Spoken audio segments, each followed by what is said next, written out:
La radio militar emitió un crepitar que atravesó el ruido blanco. Solo llegaron 3 palabras. Aquí Blackjack. El reloj marcaba las 04:47 horas, en la noche del 23 de octubre de 1944. En el bosque de Hürtgen, donde se encontraban las fronteras de Alemania y Bélgica, había 42 soldados de la compañía Easy, del 52º Regimiento de Infantería Paracaidista, atrapados dentro de lo que quedaba de una granja bombardeada. Estaban a 3 kilómetros más allá de las líneas enemigas. Llevaban 16 horas completas atrincherados en ese lugar. Las fuerzas alemanas habían localizado su posición exacta. En el cuartel general, el mayor William Hendrick permanecía de pie dentro de la tienda de mando, iluminado solo por la luz del mapa.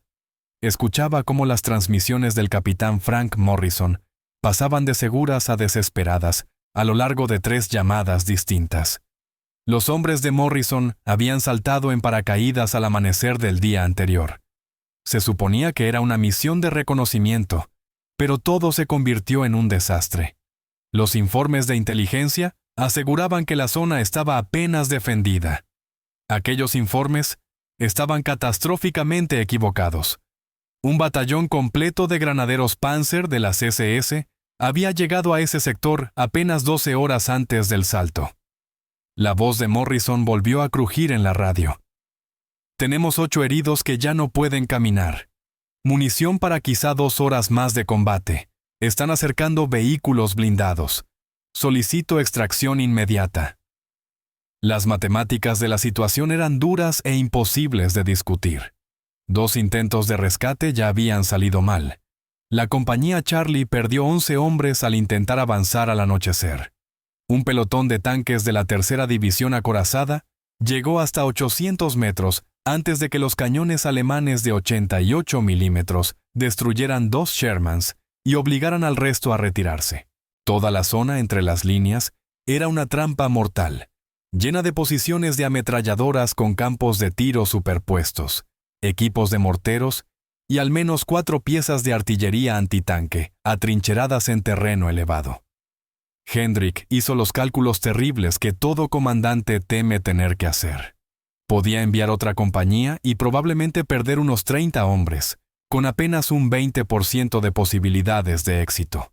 O podía esperar hasta el amanecer, cuando habría apoyo aéreo. Aunque para entonces los hombres de Morrison casi con seguridad estarían muertos o capturados. No eligió ninguna de las 2 opciones.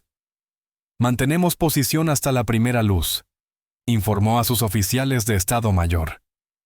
Pongan en el aire a los cazabombarderos a las 06:00 horas. Lo que el mayor Hendrick no podía saber era que, a 400 metros de su tienda, un soldado raso de 22 años llamado Danny Sullivan yacía despierto dentro de su propia tienda. Había escuchado cada palabra a través de las paredes de lona. Sullivan conocía bien esa granja. Había crecido en una casi idéntica, en el campo de Pensilvania. Conocía el terreno porque su pelotón había patrullado ese mismo sector 2 semanas antes.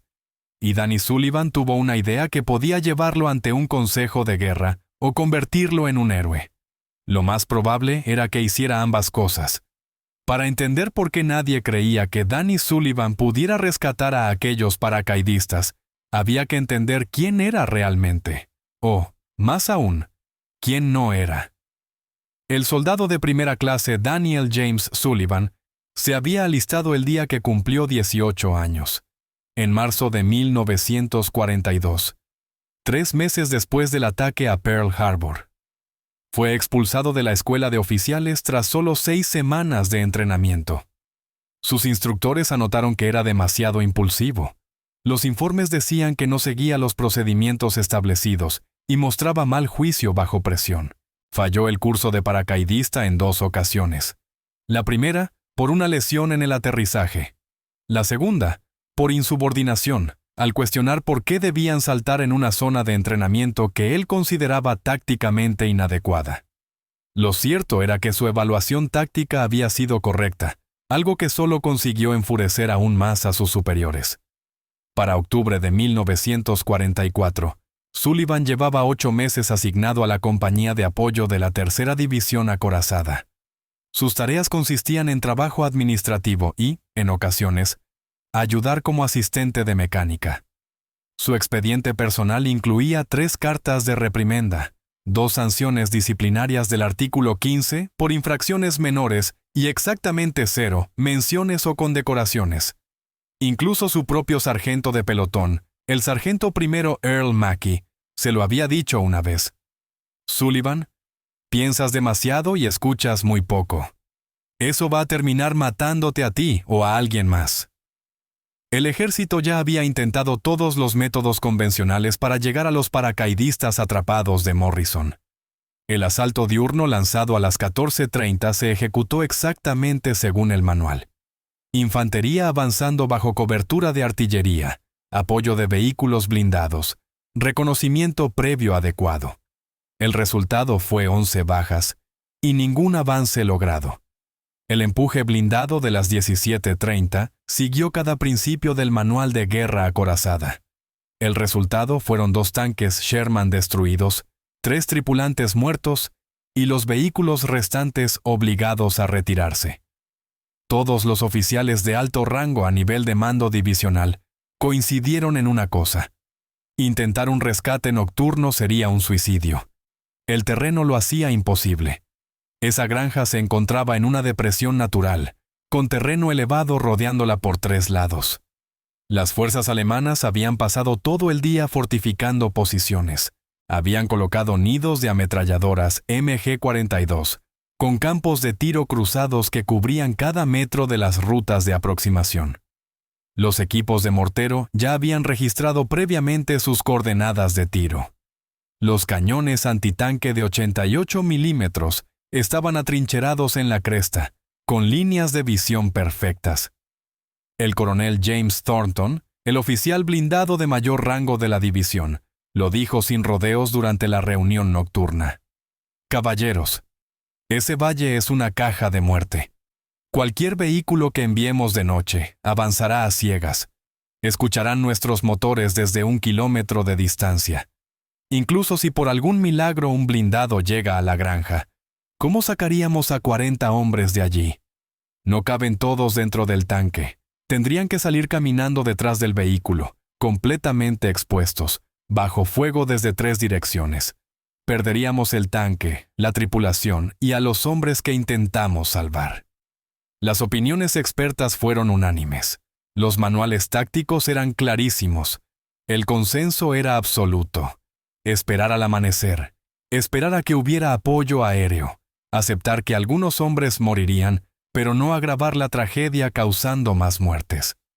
Lo que ninguno de esos oficiales consideró fue que el soldado raso Danny Sullivan nunca había leído esos libros de texto. Había pasado 6 meses trabajando como ayudante de mecánico, lo que significaba que sabía que 3 tanques Sherman estaban estacionados en el parque de vehículos a solo 200 metros de su tienda. Los 3 estaban completamente cargados de combustible y listos para la misión programada del día siguiente. Había pasado 2 semanas patrullando ese sector, lo que significaba que conocía un sendero maderero apenas lo suficientemente ancho para que pasara un tanque. Se aproximaba a la granja desde el noreste, un ángulo que los alemanes probablemente vigilaban menos porque todos asumían que esa ruta era intransitable, y Sullivan tenía algo más que esos oficiales expertos no tenían. Había escuchado la voz real del capitán Morrison por la radio. Morrison también era de Pensilvania. Lo había mencionado una vez durante un ejercicio de entrenamiento conjunto. Morrison tenía una esposa llamada Sarah y una hija de 4 años llamada Emma. Sullivan había visto la fotografía que Morrison llevaba consigo. A las 03:15 horas, mientras el mayor Hendrick dormía y el guardia del parque de vehículos estaba al otro lado del campamento, revisando un informe del perímetro, Danny Sullivan tomó una decisión que salvaría 40 vidas o terminaría con la suya. Iba a robar un tanque. Danny Sullivan permaneció en las sombras a unos 50 metros del parque de vehículos. Observó al cabo Jenkins, el soldado asignado a la guardia nocturna, haciendo su ronda. Jenkins seguía un patrón predecible. Cada 20 minutos recorría todo el perímetro, lo que lo dejaba fuera del campo visual de los tanques durante aproximadamente 4 minutos. Sullivan esperó donde estaba. El corazón le golpeaba el pecho con fuerza. El plan era una locura absoluta. De ese tipo de locura que lleva a un consejo de guerra. Tal vez del tipo que termina frente a un pelotón de fusilamiento. Pero al capitán Morrison le quedaban quizá 90 minutos antes de que las fuerzas alemanas asaltaran la granja. Y Sullivan sabía con absoluta certeza, en lo más profundo, que la ruta del sendero maderero realmente podía funcionar. Lo había descubierto 2 semanas antes, cuando su escuadra estaba estableciendo un puesto de observación en esa zona. Todos los demás soldados pasaron de largo, descartándolo como demasiado estrecho y cubierto de vegetación. Pero Sullivan había crecido conduciendo el tractor de su padre por los bosques de Pensilvania. Entendía por dónde podía abrirse paso un vehículo blindado. Lo había medido con la vista. 7 pies de ancho, quizá 8 en los puntos más amplios. Un tanque Sherman mide 9 pies y 8 pulgadas de ancho. Un margen mínimo, pero posible. A las 03:22 horas, Jenkins desapareció por el borde oriental del parque de vehículos. Sullivan se movió de inmediato. Cruzó el terreno abierto en 15 segundos exactos, agachándose entre 2 semiorugas. Los 3 tanques Sherman estaban alineados, oscuros y silenciosos bajo la noche. Sabía exactamente cuál tomar.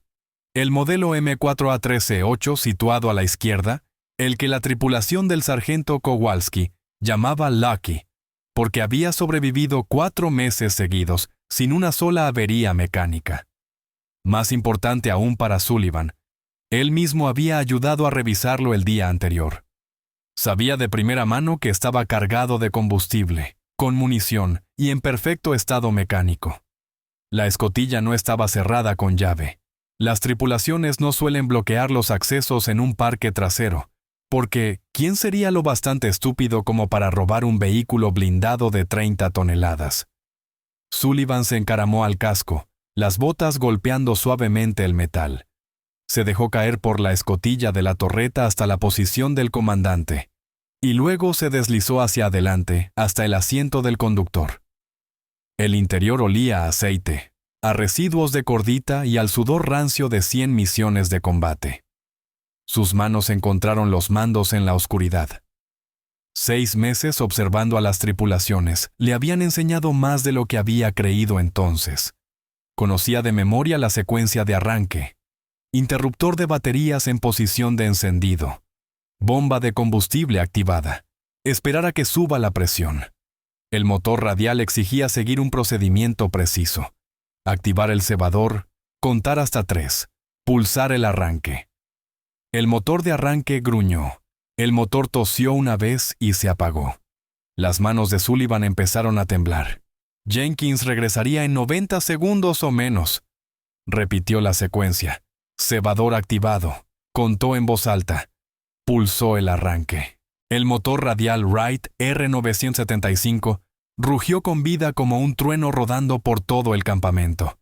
9 cilindros disparando, 400 caballos de fuerza, un sonido capaz de despertar a todos los hombres del recinto. Sullivan no dudó ni un segundo. Ya no había vuelta atrás. Soltó el freno, engranó la transmisión y el Sherman de 33 toneladas avanzó con un gemido metálico. Detrás de él, los hombres empezaron a gritar. Delante, la puerta del parque de vehículos estaba cerrada, pero no asegurada con cadena. Apuntó el tanque directamente hacia la estructura. El Sherman la embistió a unos 13 kilómetros por hora. Tablas de madera y armazones metálicos salieron despedidos en todas direcciones. En algún lugar del campamento empezó a sonar una alarma. Sullivan pasó a segunda marcha y aceleró hacia la línea de árboles. Tenía aproximadamente 3 minutos antes de que alguien organizara una persecución. Tenía unos 90 minutos para salvar a 40 hombres de una muerte segura. Y no tenía ninguna autorización, ningún apoyo, ningún plan más allá de avanzar rápido y tratar de no morir en el intento. El sendero maderero resultó estar en peor estado de lo que Sullivan recordaba.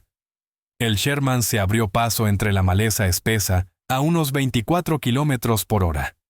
Las ramas chirriaban contra el blindaje como uñas raspando acero. Sullivan se guiaba únicamente por la luz de la luna que se filtraba entre el dosel del bosque. Una mano sujetaba la palanca de dirección izquierda, la otra la derecha, haciendo ajustes constantes para evitar que aquella bestia de 33 toneladas resbalara por el sendero hacia el barranco. Estaba solo dentro del tanque, total y aterradoramente solo. Un Sherman requiere una tripulación estándar de 5 hombres: comandante, artillero, cargador, conductor y ametrallador frontal. Sullivan era un solo hombre intentando hacer los 5 trabajos al mismo tiempo. No podía disparar el cañón principal. Eso exigía que alguien estuviera en la torreta. No podía operar la radio correctamente mientras conducía el vehículo. Ni siquiera podía ver dónde estaría disparando si intentaba usar la ametralladora frontal. La doctrina de tanques de Fort Knox, vigente desde 1940, era clara en este punto. Un vehículo blindado es un sistema de armas operado por una tripulación. Un solo hombre manejando un Sherman es como un solo hombre intentando volar un bombardero. En teoría posible sobre el papel, pero suicida en la realidad. Pero Sullivan no estaba pensando en la doctrina oficial en ese momento. Pensaba en el mapa que había memorizado, en el terreno que había recorrido 2 semanas antes, y en el hecho de que los paracaidistas de Morrison tenían unos 70 minutos de munición restante. A las 03:48 horas, el sendero se ensanchó ligeramente. A través del periscopio del conductor, Sullivan vio por primera vez el valle y entendió de inmediato por qué los intentos de rescate anteriores habían fracasado de forma tan brutal. La granja estaba situada en una especie de cuenco natural, con terreno elevado rodeándola por 3 lados. Las posiciones alemanas salpicaban las crestas como dientes en una mandíbula. Sullivan contó al menos 6 fogonazos distintos de nidos de ametralladoras, todos concentrados en el acceso sur por donde entraba la carretera principal.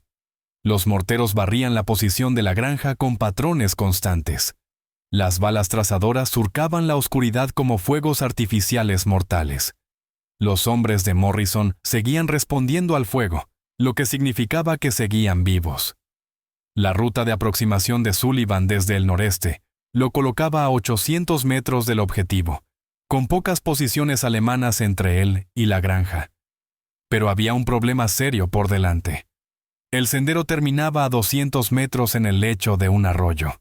A partir de ahí, todo sería terreno abierto. El Sherman quedaría completamente expuesto. Los alemanes oirían el motor. Cada cañón antitanque del valle giraría hacia ese sonido. Sullivan detuvo el tanque con el motor al ralentí y pensó en la situación. Por primera vez desde que había robado el tanque, consideró qué pasaría si se había equivocado. Si los alemanes tenían más potencia de fuego de la que había calculado. Si el Sherman perdía una oruga al cruzar el arroyo. Si llegaba a la granja pero no podía sacar a los paracaidistas de allí. Detrás de él, en las líneas estadounidenses, sabía que ya estaban organizando una persecución. El mayor Hendrick probablemente ya había ordenado su arresto. La policía militar estaría movilizando equipos de respuesta. Si se daba la vuelta en ese instante y regresaba, enfrentaría un consejo de guerra, pero viviría. Si seguía adelante con el plan, salvaría a 40 hombres o moriría en el intento. Sullivan pensó en su padre, muerto en un accidente de fábrica cuando Danny tenía 16 años. Recordó las últimas palabras que le había dicho.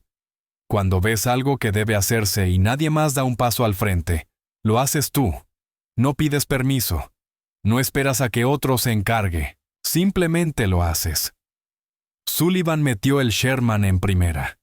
A las 03:52 horas, atravesó el lecho del arroyo levantando una nube de agua y aceleró hacia la granja a toda la velocidad posible. Los alemanes lo oyeron venir. La radio dentro del Sherman robado cobró vida a las 03:53 horas.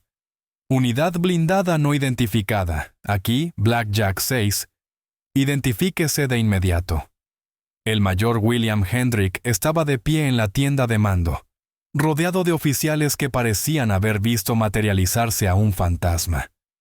3 minutos antes, un soldado raso llamado Danny Sullivan había cometido lo que quizá fuera el robo de vehículo más audaz de la historia militar. Ahora, ese mismo Sherman robado estaba transmitiendo en la frecuencia del batallón mientras avanzaba por territorio controlado por el enemigo. Blackjack 6, ¿aquí? La voz de Sullivan crepitó entre estática y ruido de motor.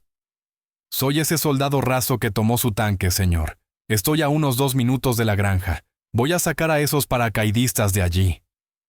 La sala estalló en caos. ¿Qué? El teniente coronel Thornton, el oficial blindado de mayor rango, se lanzó hacia el micrófono. Eso es suicidio. No tienes tripulación. No puedes operar ese tanque tú solo. Da la vuelta inmediatamente. El capitán Wade, comandante de la policía militar, gritó. Es una orden directa, soldado. Te van a matar ahí fuera. Hendrick apartó el micrófono de ambos. Sullivan, escúchame con atención. Los alemanes tienen todo ese valle cubierto por fuego. Tenemos cazabombarderos en camino al amanecer. Da la vuelta ahora mismo. Es una orden. La voz de Sullivan regresó por el altavoz, apenas audible sobre el rugido del motor del Sherman a máxima potencia. Señor, con todo respeto, esos hombres no tienen hasta que amanezca. Escuché la última transmisión de Morrison. Les queda quizá 1 hora de munición, y conozco una ruta que los alemanes no están cubriendo. Ya he completado el 90% del recorrido. ¿Pasaste por ese sendero de Tala? Thornton parecía sinceramente conmocionado por la información. Ese sendero en algunos puntos no tiene ni 6 pies de ancho. 7 pies, señor. Lo medí hace 2 semanas. Un Sherman mide 9 pies 8 pulgadas. Pero si pliegas los guardabarros de las orugas y no te importa rayar la pintura. Esto es una locura absoluta. Thornton se giró directamente hacia Hendrick. Señor, debemos ordenar fuego de artillería para bloquear su ruta. Si los alemanes capturan ese Sherman intacto, lo usarán contra nuestras propias fuerzas. No podemos permitirlo. Cancele esa orden, dijo Hendrick en voz baja. Todos en la tienda quedaron inmóviles. Señor, la voz de Thornton adquirió un tono peligroso. Ese soldado raso acaba de robar un vehículo blindado de 33 toneladas. Está comprometiendo un activo militar de millones de dólares. Opera sin autorización en una zona de combate activa. Podría provocar un contraataque alemán y también está a punto de hacer algo que dijimos que era imposible. Lo interrumpió Hendrick. Permaneció mirando el mapa, haciendo cálculos mentales. ¿A qué distancia está del objetivo? Un joven teniente revisó las coordenadas de radio. Si está donde dice estar, 600 metros, señor. La radio volvió a crepitar con la voz de Sullivan. Blackjack 6, necesito que haga algo por mí. Dígale al capitán Morrison que entro desde el noreste, que tenga a sus hombres listos para moverse en exactamente 2 minutos. No puedo detener el tanque. Si me detengo, me convierto en un blanco fijo. Tienen que estar listos para subirse en el mismo instante en que llegue. ¿Subirse? La voz del capitán Morrison irrumpió de pronto en la misma frecuencia. Hijo, no puedes meter a 40 hombres dentro de un Sherman. No, señor, pero puedo llevarlos encima, en el casco, la torreta, la cubierta del motor. He visto refugiados viajando sobre tanques en Francia. Se pueden acomodar unos 15 hombres afuera si se agarran bien. Haré 2 viajes. ¿2 viajes? Thornton estaba horrorizado. Los alemanes te estarán esperando en la segunda pasada. Es la única manera, señor, lo interrumpió Sullivan, a menos que tenga una idea mejor en los próximos 90 segundos. La tienda quedó en silencio absoluto. Cada hombre allí sabía que Sullivan tenía razón. Todos los enfoques convencionales ya habían fracasado. Todas las soluciones de manual se habían intentado. Lo que Sullivan estaba haciendo era tácticamente demencial, mecánicamente improbable y completamente no autorizado. Y aún así, Era la única oportunidad que tenían los hombres de Morrison de sobrevivir. Hendrik miró a Thornton. Thornton volvió a mirar el mapa. El reloj marcaba 03:55 horas. «Dios me ayude por esto», murmuró Hendrik. Luego habló al micrófono. «Morrison, prepare a sus hombres para moverse. Sullivan, tiene una sola oportunidad. Hágala valer». «Sí, señor». «Ah, y señor, ¿qué ocurre?» «De verdad siento lo de la puerta del parque de vehículos. Pagaré las reparaciones de mis sueldos y regreso con vida. Si estás disfrutando esta historia sobre la decisión imposible de un solo soldado, suscríbete al canal. Apenas estamos llegando a la parte más intensa. Este es el momento en que todo lo que Danny Sullivan creía sobre el coraje y el deber se pone a prueba bajo fuego real. El Sherman irrumpió desde la línea de árboles a las 03:56 horas, y cada posición alemana en un radio de 800 metros abrió fuego al mismo tiempo. Sullivan vio los fogonazos antes de oír los impactos. Una docena de ametralladoras MG-42 cosían la oscuridad con trazadoras. Los morteros ya estaban en vuelo, y en algún punto de la cresta, un cañón antitanque de 88 milímetros seguía su movimiento. Las balas de ametralladora eran como picaduras de mosquito contra el blindaje del Sherman. Ping, ping, ping. El sonido de proyectiles de 7,92 milímetros rebotando contra casi 8 centímetros de acero. Sullivan mantuvo el acelerador a fondo. El motor radial gritaba a su régimen máximo. 33 toneladas de acero estadounidense, cruzando 600 metros de terreno abierto, a 26 millas por hora. El primer proyectil de 88 milímetros pasó a 3 metros de distancia, explotando en una nube de tierra a su izquierda. La onda expansiva sacudió todo el tanque. Sullivan corrigió la dirección, zigzagueando tanto como el tamaño del Sherman se lo permitía. A los conductores se les enseña a no moverse nunca en línea recta bajo fuego. Ser impredecible. Obligar al artillero enemigo a adivinar. Quedaban 400 metros hasta la granja.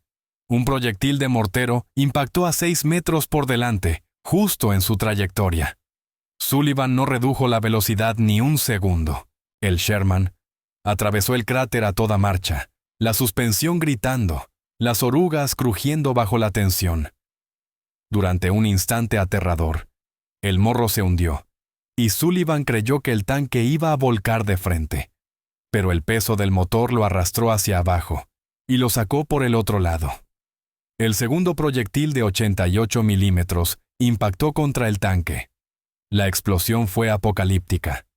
El proyectil golpeó el blindaje frontal derecho inclinado del Sherman a más de 800 metros por segundo, y rebotó. El ángulo de tiro del artillero alemán había sido demasiado bajo. En lugar de penetrar, el proyectil ricocheteó hacia arriba, arrancando el guardabarros derecho y una de las protecciones de la oruga en una lluvia de chispas. Sullivan apenas registró el impacto. El Sherman seguía avanzando, el motor seguía vivo, las orugas seguían girando. 200 metros. A través del periscopio del conductor ya podía ver la granja. Una silueta oscura, interrumpida por fogonazos mientras los hombres de Morrison devolvían el fuego. Vio movimiento, hombres preparándose. En ese momento los alemanes comprendieron lo que estaba ocurriendo.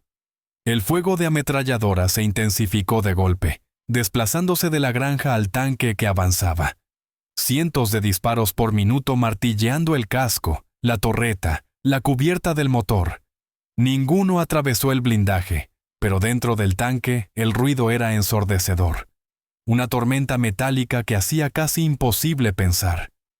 A 100 metros, Sullivan vio una escuadra alemana entre él y el objetivo. 8 hombres en una trinchera poco profunda. Uno de ellos estaba apuntando un Panzerfaust contra el tanque. La carga hueca de ese arma podía perforar 10 centímetros de blindaje a corta distancia. A esa distancia, era mortal. Sullivan hizo lo único que podía hacer. Apuntó el Sherman directamente contra la trinchera y pisó aún más el acelerador. El soldado alemán disparó el Panzerfaust.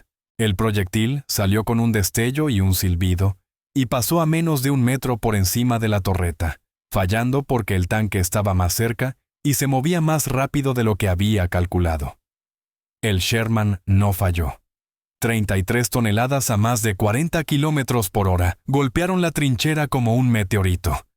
Los hombres salieron despedidos en todas direcciones.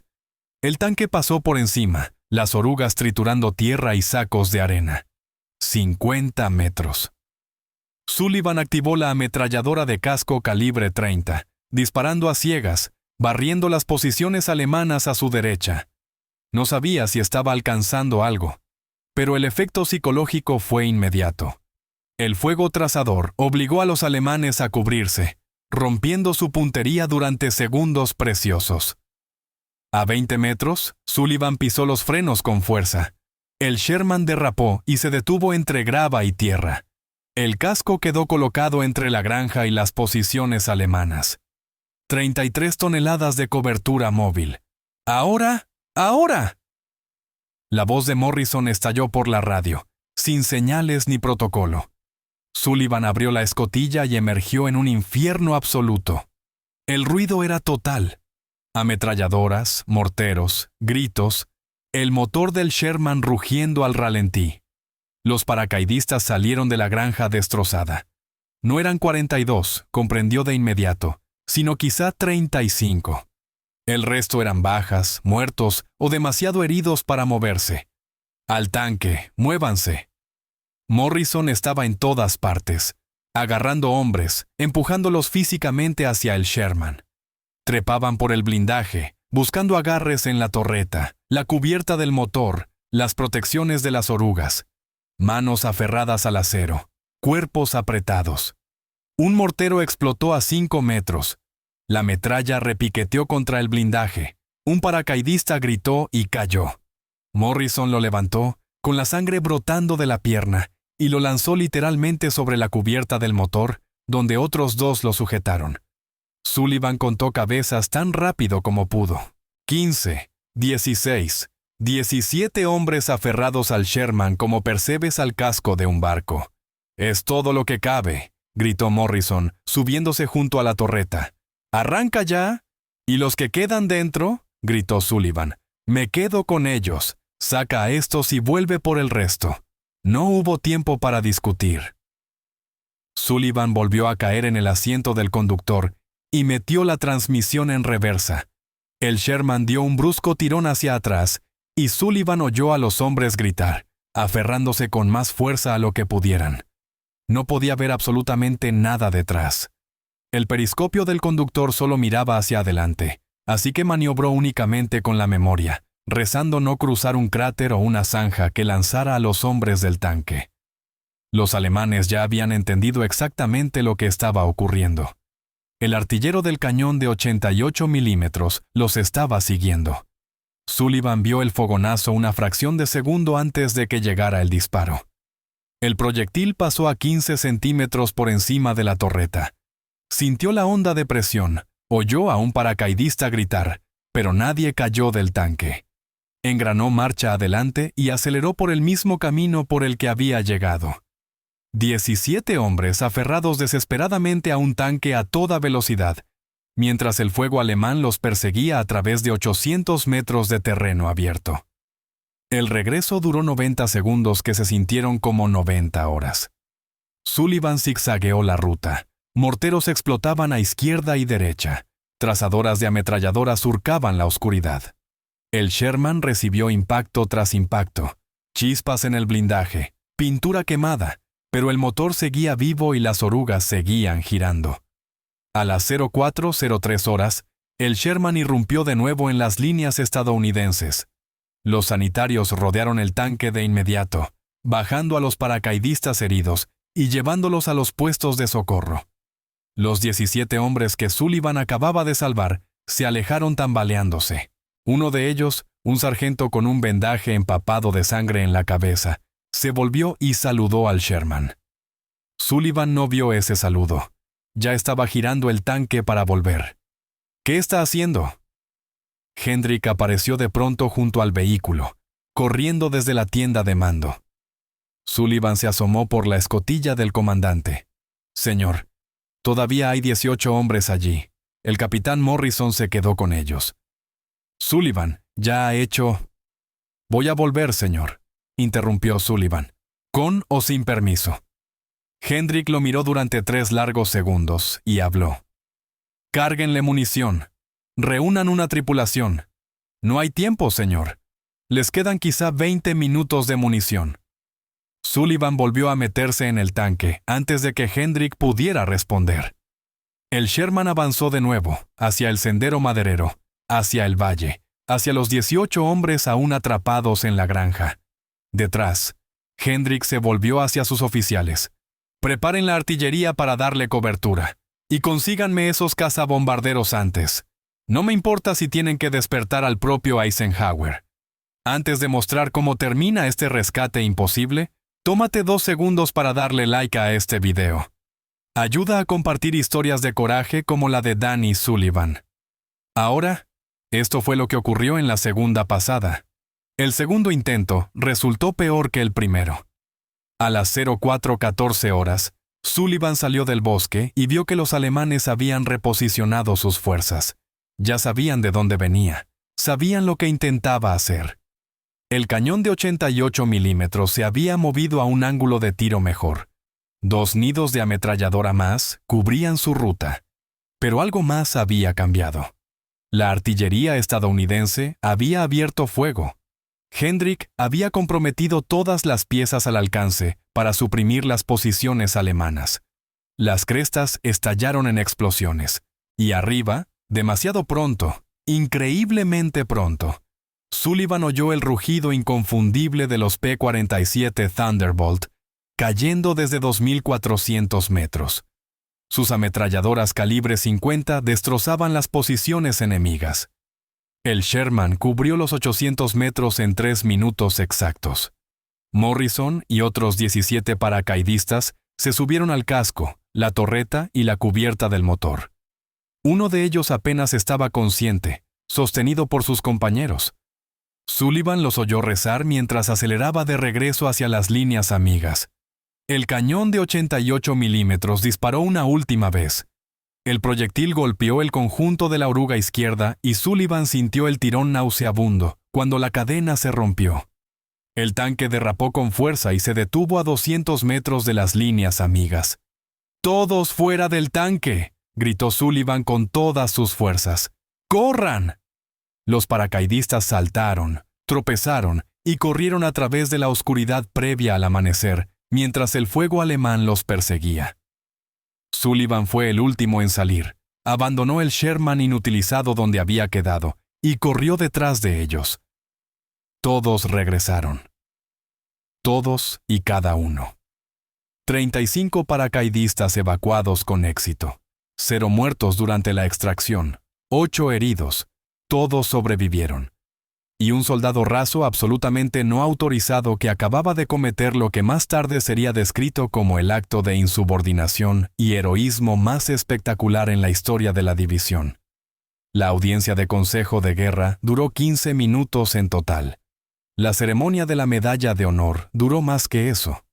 El soldado de primera clase Danny Sullivan, ascendido 3 rangos en el acto a sargento primero, recibió la máxima condecoración militar de Estados Unidos el 8 de noviembre de 1944. El mayor Hendrick lo recomendó personalmente. El capitán Morrison testificó a su favor. Los 35 paracaidistas de ambos viajes firmaron declaraciones apoyándolo. La respuesta de Sullivan cuando le prendieron la medalla en el pecho fue sencilla. Solo hice lo que había que hacer, señor. Tras terminar la guerra, Sullivan regresó a Pensilvania y nunca habló públicamente de aquella noche. Trabajó como mecánico durante 40 años, crió a 3 hijos y murió en silencio en 1989, a los 67 años. Su medalla de honor se encuentra hoy en el Instituto Smithsonian. El casco abollado que llevaba durante el rescate está en la sala de estar de su nieto en Pittsburgh. El Sherman averiado, el que Sullivan abandonó a 200 metros de las líneas estadounidenses, fue recuperado 2 días después y enviado a un taller de reparación. Fue reconstruido por completo, volvió al servicio activo y combatió en 7 enfrentamientos importantes más antes de que terminara la guerra. Las tripulaciones que sirvieron en él dijeron después que nunca sufrió una sola avería mecánica. Lo llamaban el tanque de la suerte. El capitán Frank Morrison sobrevivió a la guerra, regresó a Pensilvania y llamó Daniel a su segunda hija, nacida en 1946. Los historiadores militares aún debaten si la acción de Sullivan fue una improvisación brillante o una temeridad extrema. Los manuales de doctrina blindada incluyen hoy una nota al pie sobre procedimientos de emergencia con un solo operador, inspirada en aquella noche. El sendero maderero que usó Sullivan ha sido preservado como parte de un parque histórico militar en Bélgica. Pero quizá el legado más importante llegó en 1987, cuando un periodista logró convencer a Sullivan de hablar por fin del rescate.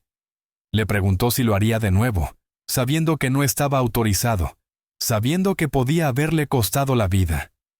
Sullivan pensó durante un largo momento.